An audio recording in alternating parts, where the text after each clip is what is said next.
Hey everyone, and welcome to Group Up with Me, Hungover Media's esports show focusing on the Overwatch League. My name's Ivan over there. I'm Julian. Welcome to the show. We've got an exciting discussion about playoffs and the people and the teams that are going to make it. Let's find out who does.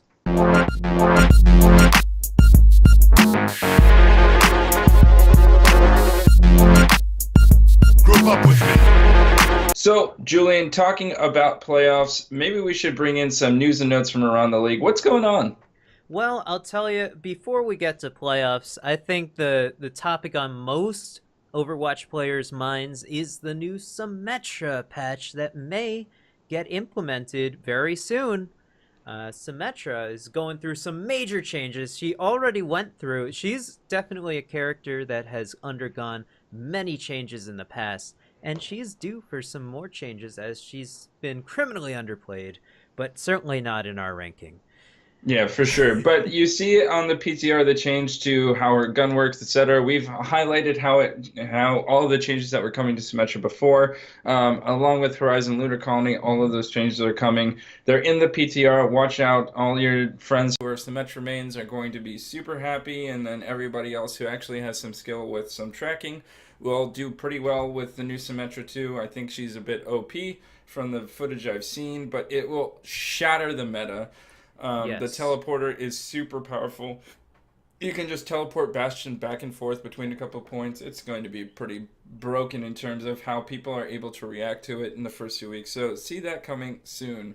I'll tell you though, I think that a lot of players are going to get super confused from it based on the pure quality of players that we've come across. I don't think the IQ level is high enough for this teleporter. But I'll tell you, Vaughn, I'll set it up It's a for you. spicy It's a meatball. spicy meatball, and you're gonna go through with that diva bomb. I'm not Oh, playing diva anymore. thanks God. I wonder if you can graviton surge through it. It'd be pretty Holy broken. shit, that was so cool. Oh my god. In other news, things that are kind of spiffy for me, I personally love the way that XQC plays. I've learned a lot of my main take playing from watching him and other people from the Mm-hmm. Overwatch League. As controversial as he is one of the larger looming figures of Overwatch Yeah. esports, and he's coming back into the Overwatch esports arena. He's playing with the Contenders team, Team Goats, and the coach, as voted on by you, the viewers, of the Canadian World Cup team, Jane, has already said that he will be making it onto the Canadian World Cup team sans tryout. He'll just make it onto the squad. Damn. So, he's brushing off the rust of just playing the rank ladder matches, and we'll see what he can do. Yeah, XQC is definitely a very exciting player to watch. He's always he typically plays tank role, and he's definitely the type of tank that you want on your team because he's the tank that sways the tide of the match, and that's really important for a tank player to be able to command the team and sort of move the team forward as a unit. And he definitely has a very aggressive style of play. Yeah, and it's interesting to see how an aggressive. Well, he's doing it on his stream, which is really interesting for me to see how like a 6v6 team the comms work. Uh huh. It's really interesting to be able to see. So Overwatch League, you sometimes get the comms, but it's like very specific chosen moments. And this Yes. this for these kinds of teams, you see how do comms work on a real kind of like contending, really trying team, and how to improve your own comms. So again, if you're watching Overwatch League not just for entertainment but to improve your own game, then watching some of these kinds of contender matches or people who are trying to play these kinds of games on a really intense level, it can improve all sorts of things from strats to comms to comp strats and things like that. So I highly recommend watching these kinds of videos as a way to improve yourself. Definitely. And you know what team has improved themselves over the course of the stage? Which team, Yvonne? Which team? Not the Shanghai Dragons. They had us. We had a scare. I even tried to go live, hosting you on my screen of commenting over the Shanghai Dragons, your game of the week last week, and they almost had their first win. It was a very, very exciting match. You know, we had the Florida Mayhem, the team right above the Shanghai Dragons in in stage 4. They have only won one game, I believe. Yep. And Shanghai is obviously 1-0. Now we saw a really exciting match. Went to game 5 of on. Most of the matches that go to game 5 are not nearly as exciting as this one. I'll tell you. It's usually just sort of one-sided at a certain point, and the game 5 doesn't typically become the most exciting thing. But it was certainly a huge letdown. I'm sure everyone in the Blizzard arena was super sad because Florida Mayhem was not. No one was cheering for them at all. Yeah, when the Mayhem won, there was about one person in the entire crowd who was cheering. Woo! It was you could hear a pin drop. Yeah, that was a really shattering disappointment. Yeah. Shanghai played really, really well. Everyone got really hyped for them, and then they just kind of lost momentum. Weren't able to close it out. They really struggled to finish out the points on map 4, which was that the Gibraltar map? Yeah, They did well to secure all 3 points at first, and then Florida came back also securing all 3 points. Then Shanghai wasn't able to secure more than 1 point, whereas Florida drove the cart all the way to where they ended their run, so 5-4. And then in Nepal it went 1-1 to 2-1, and so it was a sad sight to see. But other teams that we saw this week kind of going still strong are the Dallas Fuel, the Philly Fusion, and the Houston Outlaws. Always that the Philly Fusion and the Houston Outlaws, kind of that main core of will they, won't they, the Sam and Diane of stage playoff contenders. I think this week is going to be really important for all 3 of those teams in terms of the stage playoffs, but I think more importantly for Philly and Houston, as we move away from the stage playoffs and towards the league playoffs, this is a week in which they can win or lose their season's playoff chances. So this is our final week of the first 4 stages of Season 1. I can't believe that after, 38 games and going into our 40 games this week, the 6th position and kind of like 4th through 6th are all almost up for grabs. I know. So 3 teams have 23 wins with 7th. So 4, 5, 6 all have 23 wins, and teams 7th and 8th have 21 wins. To remind everyone, the playoff format is that the top 6 teams make it to the season playoffs. Now, this isn't the stage playoffs. This is the season playoffs. This is the big money. And although stage playoffs does bring some prestige mid-season, what we're really going to remember after the whole thing is all said and done is probably the Season 1 finals winners and not the grand finals winners and not the stage individual winners. So this is really important for each of these teams to make it to the stage 1 or the Season 1 playoffs. And so we've got London Spitfire, LA Gladiators, and Philly Fusion sitting pretty in those 4, 5, 6, but we've got a couple teams that have their chance to break in. Yeah, we have the Houston Outlaws. I think they're probably, well, we'll see this week, actually, if they can possibly make it in, as they're going to be playing the Philly Fusion, and I believe you wanted to highlight that match. But we also have the team that was once touted as the best team in Overwatch League, the Seoul Dynasty, still trying to claw their way back up to that 6th place position and securing their place in the playoffs. And we also, I believe, have the San Francisco Shock. Well, yeah, the Shock are pretty much out of it at this point. Yeah, at this point there's pretty much no not pretty chance. much. They're out of it. The only teams that have Philly a chance Fusion. of contending are 4 through 8. Yeah. And the Philly Fusion have the best chance out of those out of Philly, Houston, and Seoul of Hmm. making it through. Um, but really, there's almost no difference between Gladiators and Philly Fusion. Now, the London Right. Spitfire, due to some extremely talented 4-0 wins, have actually a huge map differential advantage. They have plus 31. So that will be their advantage into making it into the season playoffs. And Yes. Boston Uprising, although they've only won 2 games this entire stage, still have secured enough wins to make sure that they will make it into the season 1 playoffs, because They there's no had way a that great Houston or stage 3. Seoul will be able to climb over that 24 win barrier. Yeah. But it is interesting to see how close this is. And although we don't necessarily have the answers to what these teams are going what teams are going to make it through, my best guess is that it will stay as it is, with LA Gladiators, Fusion, and Spitfire being the 23 win teams currently that are in 4-5-6, and they stay there.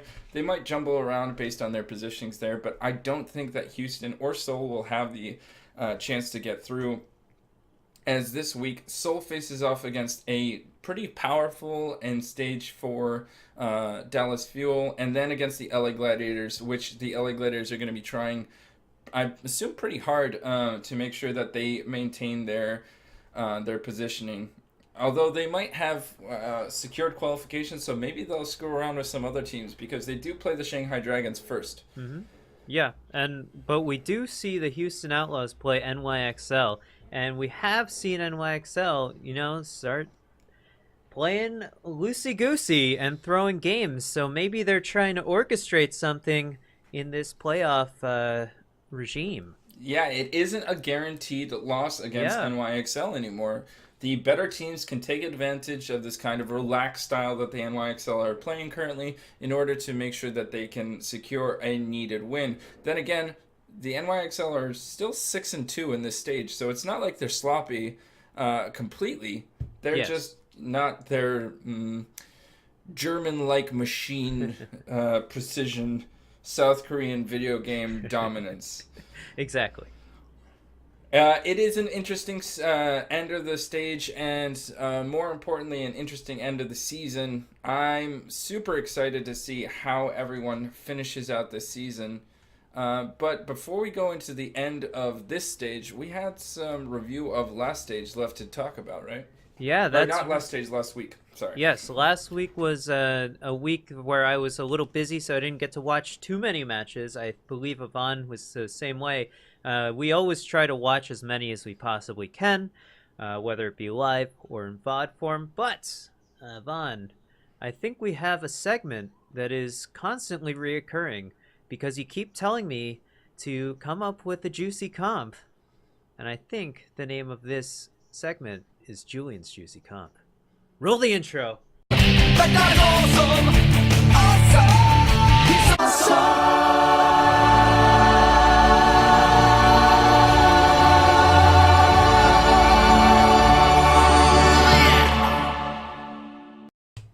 So we had the NYXL versus the San Francisco Shock. This is another example of loosey-goosey NYXL. San Francisco Shock is hoping that maybe NYXL will give them a chance. But no, NYXL... So you say there's a chance. You say there's a chance. This is on your favorite level of on King's Row, where Overwatch is at its prime. We saw an interesting comp from the San Francisco Shock coming out. They had to take the first point. That's all they had. They had to do that and then push it to the second point because they were down by 1. They managed to hold NYXL off on defense. But on attack, they decided to go triple tank. And this is a triple tank comp that we don't typically see, especially not on this level. We typically see Zarya instead of the D.Va, I believe, or at least instead of the Roadhog. They have a Roadhog, Reinhardt, and D.Va combination here with 2 healers in Zenyatta and Mercy, of course. We want that res if one of the tanks goes down. And they also have the Hanzo. So the Hanzo is the interesting choice, I would say, actually, as well, because Hanzo can't really typically deal out too much damage, especially not in this past patch, which where he still has a scatter arrow. So we ended up having Roadhog having to do the majority of the damage to Orissa's shield, and really the only options for the team to get up to the high ground is Hanzo and Diva, and that's just a nightmare waiting to happen. Hanzo can't really do too much in that sort of situation, as he can only do damage to one person at a time. So, well, actually, with the scatter Although with arrow, the scatter you can arrow, do, you yeah, can that's do a true. little bit more. But I think the big problem here was that the shot calling and the trust that the NYXL have in their team is able to make sure that they can rotate, claim that high ground, put pressure onto the other team, and so the Shock using this formation want to push the enemy team to make a decision, right? Yeah. So move away from that Orisa shield and give up the high ground, especially with their inability to challenge the high ground here, without anybody to dive. You've just got the Diva. But it turns out that Shock doesn't have enough to dislodge the NYXL, and with the damage dealing capabilities of both Jonak and the DPS tandem of Sabielby and Libero, Yeah. it's just a lot to handle. And the Shock, I think, though this might have worked against some other teams, it's not going to be enough to beat out the NYXL. The communication, the rotations that they're able to take over, and just the sheer mechanics of hitting shots like we saw Sabielby on Baby Bay, therefore taking out the damage dealing capacity by half. Not half, but a lot. So we have just an intriguing formation and different look onto King's Row, one that we don't see that often, but it's defeated by this Orisa look that the NYXL run, which isn't, I don't think, necessarily a typical thing for them to do, but we've seen it before, and it's done wonders. I think that Orisa on King's Row .1 is pretty nifty to have when you don't have when you're not facing a pure dive comp. And you might say that sure they got 2 ticks, they were so close, but NYXL sort of plays this style where they will gladly give up point advantage just so they can have positional advantage on you. So just because NYXL gave up 2 ticks on this point doesn't mean that they weren't in complete control the entire time. Yeah, it in fact shows the complete mastery of willingness to give up to 78% of this point before you make your move. So thank you so much for showing us this juicy comp of your favorite NYXL team facing off against this comp. They're so good. They're so good. Why are they so good at this game? Anyway, and we'll take a look next week. It's going to be the next time we see a juicy comp, it'll be the last juicy comp of the regular season. Yeah, better be a good one. I don't know. I have to watch the games. We'll find out. So, Julian, a juicy comp is not the only thing we highlight every week.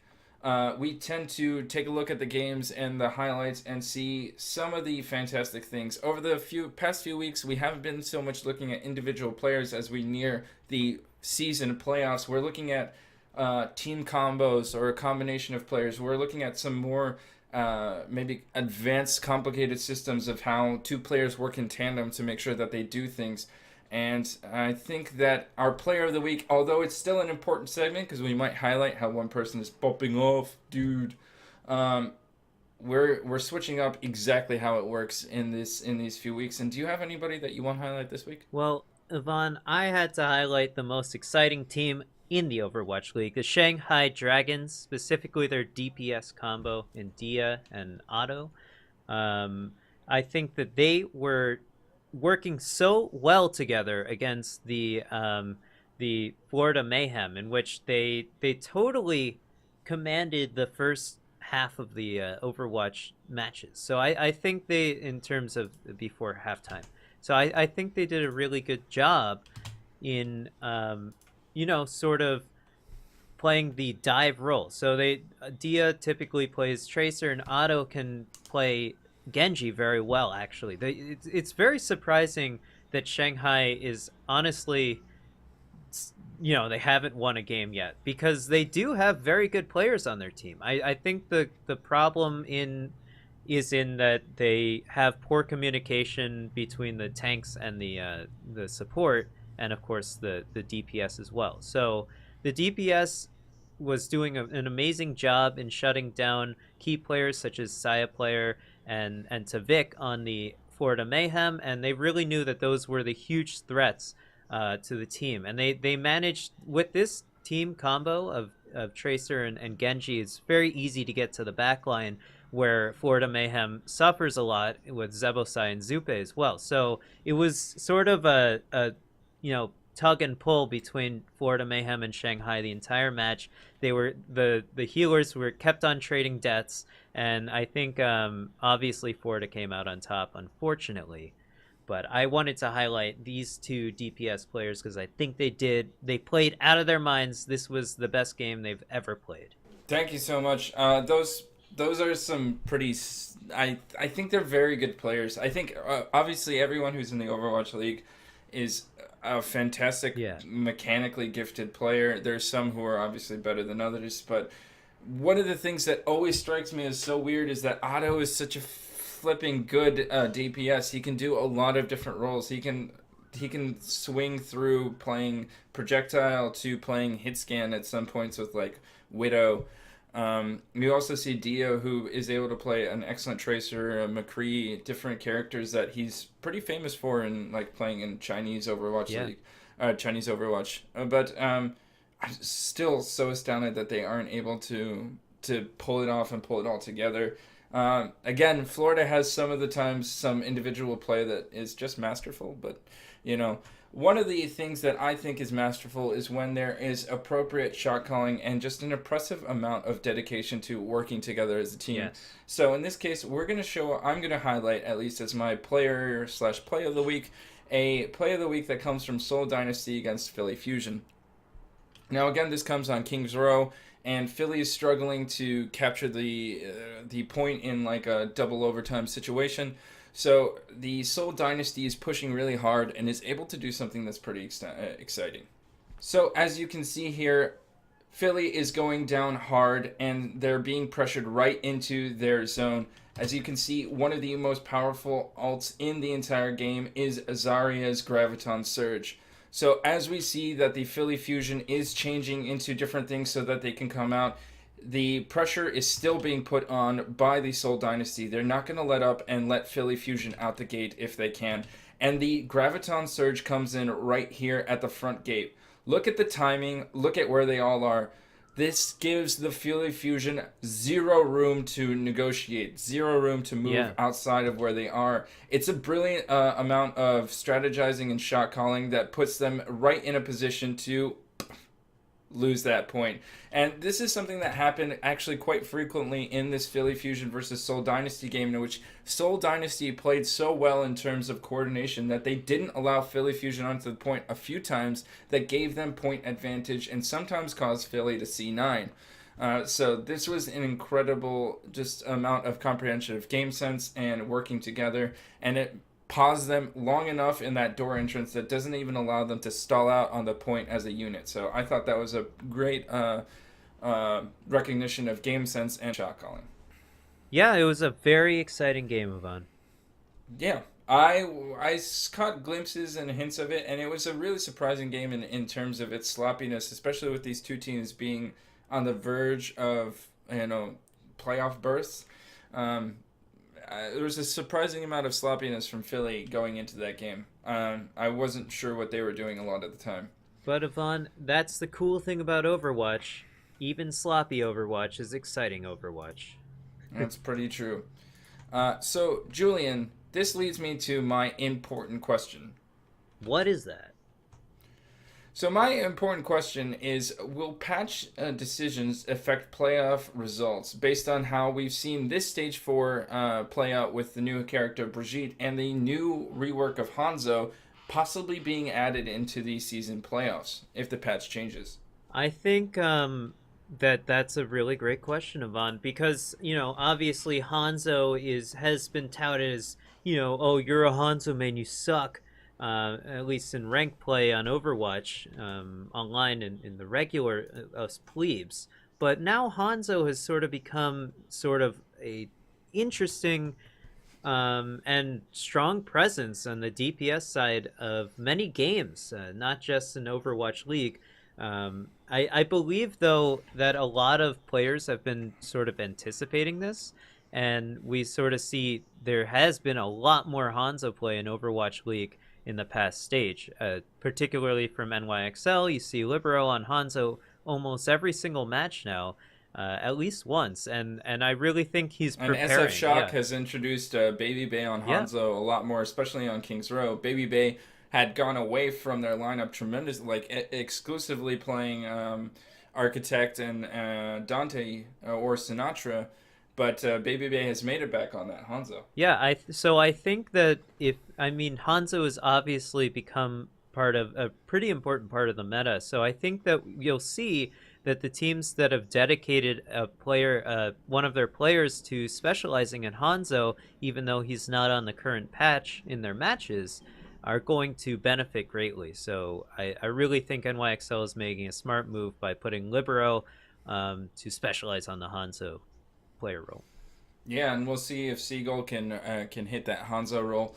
Although he won't be in the playoffs, so never mind. Yeah, I'm that's lying out that's my ass. that's what I was Uh, referring to. Just NYXL and didn't bring up the other ones. Yeah, so out of the league, the people that we'll see there, probably EQO will play some Hanzo, if not Carpe, if they make it through. It'll be interesting to see who comes from the Spitfire. Probably the least flexible DPS pairing being Boston, Yeah. with only two DPS players available for the Uprising. It'll be interesting to see if we'll see triple tank and no only one DPS player. So swapping out mistakes for Kalios and just running triple tank and a striker on Hanzo. It'll be interesting to see with the teams that lack super flexibility, like the Boston Uprising, how will patch decisions affect how they structure their teams, especially on certain levels. I'm super excited to see a Overwatch League game that much more resembles what the ranked matches I'm playing, but also to see how they kind of do things different. So can we Definitely. see a Hanzo Doomfist combo with Reinhardt Zarya? Hydration. He's been practicing. He's ready for. We've also the seen a lot combos. of Pine on Doomfist on the That's ranked also ladder. true. Oh yeah, Pine has been practicing up. So maybe we will see, because of a resurgence of Hanzo getting some buffs, we'll see a change in characters that were like Doomfist that didn't get any changes at all that I know of, coming into the meta. That's the interesting part about these types of games, and we sort of see, because certain characters get debuffed or certain characters come into the meta, we see some other characters just fitting into the roles that needed to be filled. So that's the cool part about this game. It's also interesting when you see how the meta shifts between patches in the Overwatch League, how some teams grasp it immediately and Yeah. other teams take some time.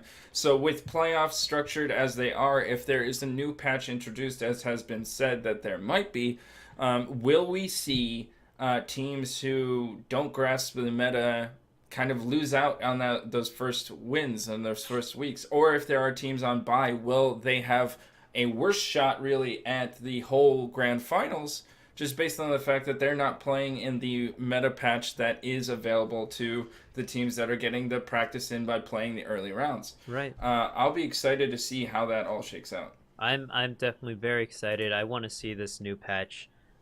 Let's go Overwatch League.